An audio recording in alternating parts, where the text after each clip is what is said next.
Good morning friends. সকালবেলা ঘরের ক্লিনিংটা করে নিয়েই সমৃদ্ধকে দিতে বসেছি। তো এবার একটু লেখাটা বেশি প্র্যাকটিস করাচ্ছি, কারণ সামনেই 100 নাম্বারের এক্সাম, তো বুঝতেই পারছো। দেখুন, আজকে গাড়িটাকে একটু পরিষ্কার ঝাড়পোছ করবো ভাবছি, আর একটু স্টার্টও দিয়ে নেবো। এটা অনেক দিন বেরোয়নি, তো মাঝে মাঝে একটু স্টার্ট না দিলে তো সমস্যাই হবে। তো স্টার্টটা আমি দিয়ে নিয়েছি একটু আগে। এবার একটু কিছুদিন আগেই সার্ভিসিং করে এলো, এক সপ্তাহ হয়েছে। তার মধ্যেই প্রচণ্ড ধুলো। এখানে অ্যালকবে সবসময় কনস্ট্রাকশন হচ্ছে বলে গাড়ি মেনটেন করাটাই খুব ডিফিকাল্ট। তো যাই হোক, আজকে একটু ঝাড় দেবো, বাইরে থেকে একটু জাস্ট ধুলোগুলোকে ছেড়ে ফেলে দেবো। তারপর একটা কভার আছে, কভার পরিয়ে দেবো। অ্যাটলিস্ট ডাইরেক্ট ডাস্টের কানেকশানে আসবে না।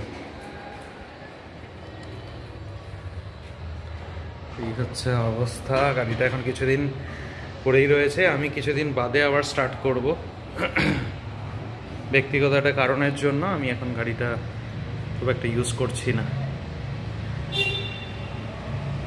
দেখুন, মোটামুটি আধ ঘন্টা পরিষ্কার করার পরে গাড়ির কিছুটা কালার বেরিয়ে এলো। এতটাই ধুলো জমেছিল, এখনো অনেকটাই আছে। তো অ্যালকবে গাড়ি রাখলে ডেলি মেনটেনেন্স না হলেও অন্তত খুব ফ্রিকুয়েন্টলি মেনটেনেন্স করতেই হবে, ঝাড়া পোছা এইসব আর কি। না হলে কিন্তু এত ডাস্ট সেখানে চারিদিকে, খুবই মুশকিল।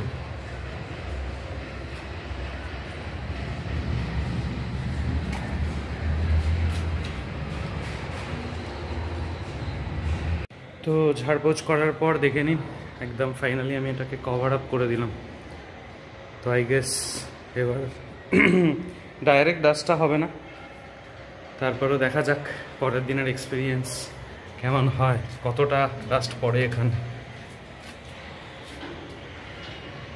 ঠিক আছে, আপনারা দেখতে থাকুন। হ্যাঁ, একটু ভালো করে টেনে দে, তাহলেই হবে। আজকে প্রচুর কেচেছি, সব ভর্তি হয়ে আছে। আর এই জল পড়তে থাকবে, এই সোয়েটার দিয়া তোর বাবার দেখ চেপে না ভালো করে, সব জল পড়বে সারাদিন ধরে। আজকে নিয়েছিলাম হোম ডেলিভারি, কালকের মতো আজকেও হোম ডেলিভারি নিয়েছি, ঠিক আছে। আর তাছাড়াও করেছি কিন্তু এই যে ডিমের অমলেট করে, আর পেঁয়াজ কলি আলু ভাজা, ডিমের অমলেট।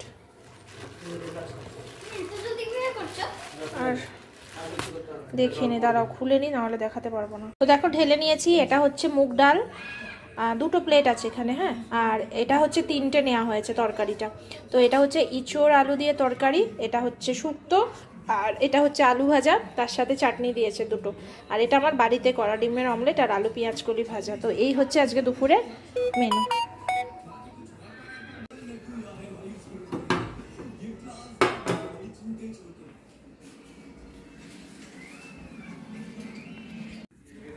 তোমাদের প্রতিদিনই একটু একটু করে শেয়ার করি যে এই জায়গাটা পাটটা কেমন বাঁধানো হচ্ছে, দেখো, যাতে মাটিটা খসে না যায় আর কি। মাটিটা যদি ধুয়ে বেরিয়ে যায় তাহলে কিন্তু এই যে ছোট পুকুরটা দেখছো ওটা থাকবে না। আর এখানে দেখো খাওয়া দাওয়ার পরে সুমিত এসে রোদ্রে শুয়ে পড়েছে এই ঘরটাতে, আর আমিও ভাবলাম একটু এই জায়গাটা বসে আগে পিঠটাতে রোদ। গুড ইভিনিং ফ্রেন্ডস, সন্ধে এখন বাজে 7টা। সুমিত এলো, আসলে আমি একটু ওইদিকে মন দিচ্ছিলাম, তো সুমিত এলো রুটি নিয়ে আসলে কি বললাম তোমাদের, কি বলতে যাচ্ছি ভুলে যাচ্ছি। তো দুপুরবেলা খাওয়া দেখালাম তোমাদের, আজকে যে হোম ডেলিভারি নেওয়া হয়েছিল, তোমাদের রিভিউ দেওয়া হয়নি যে কেমন হয়েছিল। তার কারণ সেই সময় রিভিউ দেওয়ার মতো পরিস্থিতি ছিল না, এত খিদে পেয়ে গেছিলো। তো আজকে দেখালাম তোমাদের, শুক্তো করেছিল, মুগ ডাল করেছিল, আর আলু ভাজা, চাটনি, আর এঁচড়টা 3 প্লেট নেওয়া হয়েছিল। রাতের জন্য 1 প্লেট, আর ওবেলা 2 প্লেটের জন্য 3 প্লেট। তো সব মিলে প্রত্যেকটা রান্না এত সুন্দর ছিল, কি বলবো। সোনা মুগ ডালটা খাচ্ছি, মনে হচ্ছে কোনো বিয়ের বাড়ির মুগ ডাল খাচ্ছি, এত সুন্দর। মটরশুঁটি দিয়ে করেছিল। তোমার ওই কি যেন বলে, এঁচড়টা তো পুরো মাংসের মতো হয়েছিল। একটু নুন কম ইউজ করেছে, কারণ এক একটা মানুষ এক এক রকমভাবে তো খায় নুন, তো নুন বেশি দিলে প্রবলেম হয়ে যাবে, নুন কম থাকলে তাও দিয়ে খেতে পারবে। তো সেক্ষেত্রে ওরা একটু সামান্য নুনটা কম ইউজ করেছে, কিন্তু খেতে খুব সুস্বাদু হয়েছিল। আর শুক্তোটাও কিন্তু দারুণ হয়েছিল। সব মিলে প্রত্যেকটা খাবার ভীষণ সুন্দর। কিন্তু প্রবলেম একটাই যে আমরা যেদিন কোয়ার্টারে যাব বা সুমিত যাবে সেদিনই নিয়ে আসতে পারবে, কারণ এতটা দূর থেকে ওনাদের এখানে এসে এই একটা দুটো মানে দুটো দিয়ে পোষাবে না, 3-4টে অর্ডার হলে তখন হয়তো অ্যালকপ পর্যন্ত দিয়ে যেতে পারবে। কিন্তু আমরা তো অ্যাকচুয়ালি দুটো প্লেট নিলে আমাদের হয়ে যায় আর কি। ভাতটা যেহেতু আমি নিই না, ভাতটা বাড়িতে করে নিই, তো সেই ক্ষেত্রে সুমিত হাফ রাস্তা গেছিলো আর উনিও এসছেন। তো এই সুবিধাটা উনি এই জন্যই দিচ্ছেন, তার কারণ হচ্ছে যেহেতু শাশুড়ি মাকে ওনাকে ওখানে পার্মানেন্ট করে দেওয়া হয়েছে। তো শাশুড়ি মার কী করা হয়েছে, দুপুরের খাবারটা উনি দিয়ে যান আর ওখান থেকেই একটা তরকারি রেখে দেয়, কারণ উনি তো এখন এতগুলো মানে নিরামিষ মানে ডাল ভাজা 2 রকম তরকারি তার সাথে চাটনি এত কিছু থাকে। তো 2 রকম তরকারি দিয়ে ডাল দিয়ে ভাজা দিয়ে এখন ওনার জন্য এতটা পরিমাণ খাওয়া দুপুরবেলা ঠিক না, তার জন্য ওনার একটা তরকারি রাখা থাকে। আর সকালবেলা আমাদের যে মাসি আসে সে একটা তরকারি করে দেয় রুটি মুড়ি খাওয়ার জন্য। সকালবেলা এখন রুটি খেতে আমরা বারণ করে দিয়েছি, কারণ গ্যাস হয়ে যাচ্ছে প্রচুর, হাঁটতে পারছে না, গ্যাস অম্বল আরও বেশি প্রবলেম হচ্ছে। তো এক্ষেত্রে গ্যাস অম্বল থেকে স্ট্রোক হওয়ার ভয় থাকে, তাই জন্য 2 বেলায় রুটি খাওয়া আমরা 1 বেলা বন্ধ করেছি, আর 1 বেলা একটা রুটি, কারণ এইভাবেই ডাক্তার বলেছে যতটা কম খাবে ততটাই সুস্থ থাকবে। তো যাই হোক, সে তরকারি করে সকালবেলা এসে গরম গরম তরকারির সাথে মুড়ি খায়। প্রথমে সকালবেলা চা বিস্কুট খাই, তারপরে হরলিক্স খাই, তারপরে হয়তো ওই 10:30 11টা এরম টাইমে হয়তো মুড়ি খায়, মুড়ি দিয়ে ইয়ে দিয়ে তারপরে আবার 2:30 নাগাদ দুপুরের ভাত খায়। তো সেই ব্যাপার। আর রাত্রেবেলা একটা রুটি তরকারি, আর যিনি থাকেন রাত্রেবেলা উনি হচ্ছে রুটি খায়। আমাদের ওখানে মাসি এসে রুটি করে দিয়ে যায়, রুটি তরকারি খায়। তো সেক্ষেত্রে আমরা কি করেছি, দুপুরের রান্নার ভাতটা পুরোপুরি খাওয়ার ভাতটা পুরোপুরি ওনাদের দিয়ে দিয়েছি।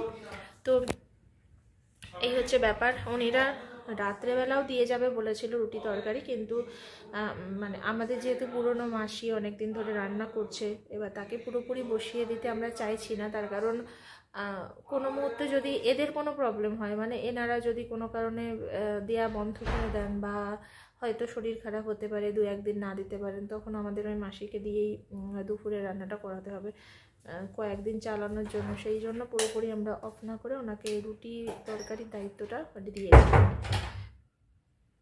দুপুরের খাওয়ার ব্যবস্থাটা দেয়নি। তো সেই কারণে সেই হিসাবেই একটা হয়তো যে উনি আজকে আমাদের হাফ রাস্তা পর্যন্ত এসে দিয়ে গেছেন, আর হাফ রাস্তা সুমিত গিয়ে নিয়ে এসেছে। তো এই হচ্ছে ব্যাপার। কিন্তু এত সুস্বাদু রান্না, মানে কাছাকাছি হলে পরিমাণটাও ঠিকঠাক দেন, টাকাটাও রিজনেবল। তো এখানে হলে আমরা হয়তো প্রায় সপ্তাহে 3-4 দিনই নিয়ে নিতাম, এত রান্নার ঝামেলাও যেতাম না, আর হতো না, বিভিন্ন রকমের সবজি খাওয়া যেত। তো যাই হোক, সেটা ওনারা বলেছেন যে এখানে যদি হয় এরকম যে 4-5টা অর্ডার আসে তাহলে ওনারা আসবেন, এই হচ্ছে ব্যাপার। তো যাই হোক, দেখা যাক কী হয়। তো চলো পরে আসছি কথা বলতে। যেটা আমি ভেবেছিলাম আইকনসি হবে, কিন্তু আমি একবার এক্সট্রা চেক করে নিয়েছিলাম, কিন্তু আমি এটা সত্যিই বলছি, সেটা আমি প্রথমে আইকনসি ভেবেছিলাম, আর ওর জন্য বাবা সেটা ভুল হিসেবে কনসিডার করছে না। ঠিক আছে, তুমি কম্পিউটার সব পেরেছো? আর তাহলে তো তুমিও ভুল হিসেবে কনসিডার করছো না তো? আমি তো দেখিনি ওটা। আচ্ছা শোনো না, হ্যাঁ শুনুন, তুমি কি একটা ইচ্ছা? হ্যাঁ, একটা কোশ্চেন ছিল যেতে আইকনই হতো, আমি ভেবেছিলাম সেটা আইকনই হবে, কিন্তু আমার একটু ডাউট ছিল, ওই জন্য আমি একবার দেখলাম সেটা ভুল হিসেবে কনসিডার করছো না, তো আমি দেখলাম সেখানেও আইকনই লেখা আছে। আচ্ছা ঠিক আছে, তুমি করছো না তো? না ম্যাথ কি হয়েছে? ম্যাথ তো ফিনিশ করিনি। কেন?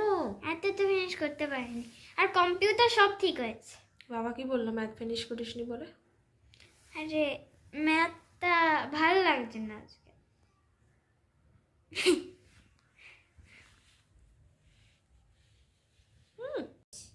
তুমি দুটো নেবে? না, আমি একটা খাবো। বা হাফ হাফ করবে একটা। তো চলো বিকেল হয়ে গেছে, আর ছেলে এই দেখো চকলেট নিয়ে চলে এসেছে। ছেলেকে বেশ কিছুদিন আটকে রেখেছিলাম চকলেট খাওয়া থেকে, কারণ কৃমির ওষুধ খাওয়ানো হয়েছিল। তো আবার সকালবেলা হলুদ দিচ্ছি ওকে, যাতে কৃমিটা মানে একদম পার্মানেন্টলি কমে যায়। কিন্তু সে তো চকলেট ছাড়া মানে পাগল হয়ে যাচ্ছে থাকতে, 15 দিন খায়নি, মাথা ব্যথা খারাপ হয়ে যাচ্ছে।